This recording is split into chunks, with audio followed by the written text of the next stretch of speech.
Halo sahabat Harmoni Hukum, jumpa lagi kita dan tentunya kita masih hadir dengan berbagai isu-isu yang sangat fresh untuk kita diskusikan. Dan hari ini kita akan bicara dikit tentang tragedi LIP Bandara Kuala Namu, sahabat Harmoni Hukum. Tentunya ini juga menjadi tragedi yang tentunya menyita perhatian kita semua, menyita empati dan simpati kita semua, karena kemudian berbagai kejanggalan dalam tanda petik tentunya yang memantik seiring dengan tragedi LIP ini. Kalau kita lihat dalam perkembangan kasusnya, kemudian kita menemukan bahwa antara keluarga korban dan pihak bandara dalam hal ini kemudian terjadi damai.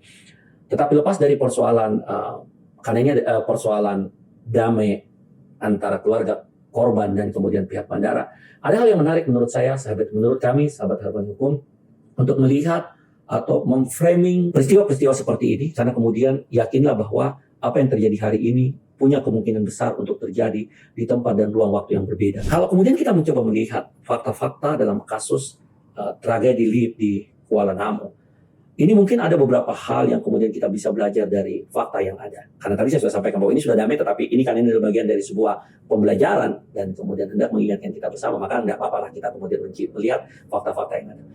Fakta yang pertama, sahabat Harmoni Hukum, ketika kemudian yang kita melihat bahwa Ombudsman perwakilan Provinsi Sumatera Utara kemudian mengidentifikasi dan mengindikasikan bahwa ada 3 hal atau 3 maladministrasi terhadap meninggalnya Aisyah Sinta Hasibuan di LIP Bandara Kuala Namu. Identifikasi Ombudsman kemudian mengatakan bahwa ada maladministrasi pengabaian kewajiban hukum oleh PT Angkasa Pura Aviasi karena tidak memberikan jaminan dan keselamatan. Ini kita bicara tentang konteks K3. Sehingga diantaranya kita bisa lihat dia tidak memiliki operator dan teknisi K3 pada fasilitas bandara khususnya LIP. Kedua, tidak melakukan uji kelayakan K3 secara berkala pada LIP sejak peralihan kewenangan Bandara Kuala Namu dari PT Angkasa Pura II. Dan kemudian yang ketiga, itu kita tidak menyediakan standar pelayanan fasilitas bandara dengan adanya petunjuk penggunaan elevator dan petunjuk informasi jika elevator dalam keadaan darurat. Itu 3 hal yang kemudian diindikasikan oleh Ombudsman perwakilan Provinsi Sumatera Utara untuk melihat bahwa adanya maladministrasi. Itu yang pertama.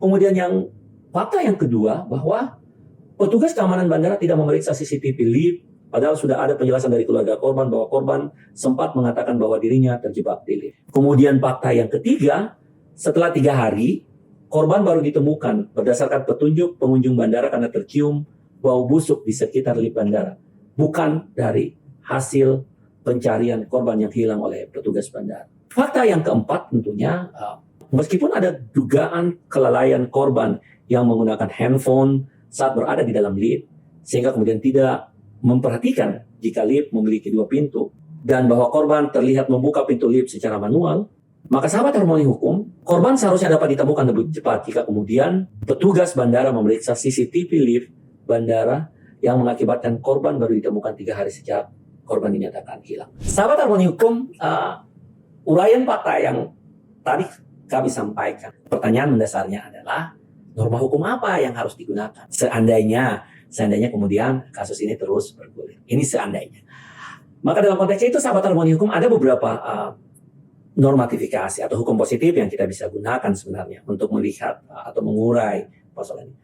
Yang pertama adalah Undang-Undang Nomor 28 Tahun 2002 tentang Bangunan Gedung, yang dalam hal ini atau dalam kasus ini atau dalam tragedi ini kita bisa temukan normanya pada pasal 41 ayat 1 dan 2, yang tentunya hal yang paling penting dari ketentuan di pasal 41 ini adalah norma kewajiban. Jadi adanya keharusan, adanya satu hal yang harus dipenuhi oleh pihak Kuala Namu dalam hal ini untuk memastikan bahwa seluruh gedung yang ada, maka peruntukannya sesuai dengan fungsi dan dilakukan pemeliharaan atau maintenance secara berkala tentunya. Ketentuan pasal 41 dalam Undang-Undang 28 tahun 2002 tentunya itu tidak berdiri sendiri. Sehingga konstruksi untuk memperjelas bangunan norma dalam pasal 41 ini bisa kita lihat di pasal 46 dan kemudian pasal 47 yang juga bisa sahabat Harmoni Hukum lihat. Kalau kita melihat di pasal 46, khususnya di pasal 3, di 46 di ayat 3, sahabat harmoni hukum. Karena ini yang merupakan stressing dari peristiwa yang terjadi. Maka di situ kita bisa lihat bahwa jika kemudian mengakibatkan kelalaian hilangnya nyawa orang lain, maka sebenarnya ancamannya adalah pidana penjara paling lama 5 tahun dan atau denda paling banyak 20% dari nilai bangunan gedung. Itu kalau kemudian mengakibatkan hilangnya nyawa orang lain. Itu stressing yang sangat penting untuk sahabat harmoni hukum lihat pada konstruksi pasal 46 Undang-Undang 28 tahun 2002. Lebih lanjut di pasal 47 juga kita bisa lihat khususnya di ayat 2 huruf C, karena ini mengakibatkan hilangnya orang lain, maka ada pidana kurungan paling lama 3 tahun dan atau pidana denda paling banyak 3% dari nilai bangunan gedung. Kalau ini kemudian normanya kita letakkan pada kelalaian yang timbul, ya, kelalaian yang timbul, atau kemudian kita melihat ini ada sanksi bagi pemilik atau pengguna bangunan gedung kemudian jika tidak mematuhi dengan bagus norma pasal 41. Tentunya ketentuan pada Undang-Undang 28 ini dengan rumusan pasal 41, 46 dan kemudian akan di 47 ini kemudian sebenarnya menjadi penting untuk kita lihat pada rumusan turunan untuk kemudian. Jadi pertanyaannya kemudian apakah undang-undang ini diturunkan ke peraturan yang lebih rendah di bawahnya? Karena tentunya peraturan yang lebih rendah di bawahnya hendak mengatur secara operasional. Dan kalau kita melihat Undang-Undang 28 tahun 2002, maka kita bisa melihat bahwa hingga saat ini hanya ada satu PP, peraturan pemerintah yang dapat kita katakan sebagai turunan dari Undang-Undang 28 tahun 2002 tentang bangunan gedung. Itu yang kemudian kita sebut dengan Peraturan Pemerintah Nomor 36 tahun 2005 tentang peraturan pelaksanaan Undang-Undang 28 tahun 2002 tentang bangunan gedung. Dan menariknya menurut kami sahabat harmoni hukum, kalau kemudian kita membaca dengan lebih teliti dan detail PP ini, maka kita melihat bahwa PP bangunan ini sebenarnya dia tidak menyinggung sama sekali ketentuan lebih lanjut soal tata cara pengenaan sanksi. Jadi mungkin ini adalah sebuah ruang atau sebuah hole kalau menurut kami yang kemudian harus menjadi perhatian bagi pemerintah tentunya bagaimana sebenarnya operasional Undang-Undang 28 ini bisa lebih dilakukan secara lebih baik lagi, secara lebih konstruktif lagi. Jadi itu norma hukum yang pertama. Hal yang kedua yang tidak kalah penting kalau kita bicara dalam konteks aturan hukum sahabat harmoni hukum, maka tentunya ya kita harus kembali ke kitab Undang-Undang Hukum Pidana. Tentunya yang akan kita bincangkan bukanlah kitab Undang-Undang Hukum Pidana baru karena itu belum berlaku efektif.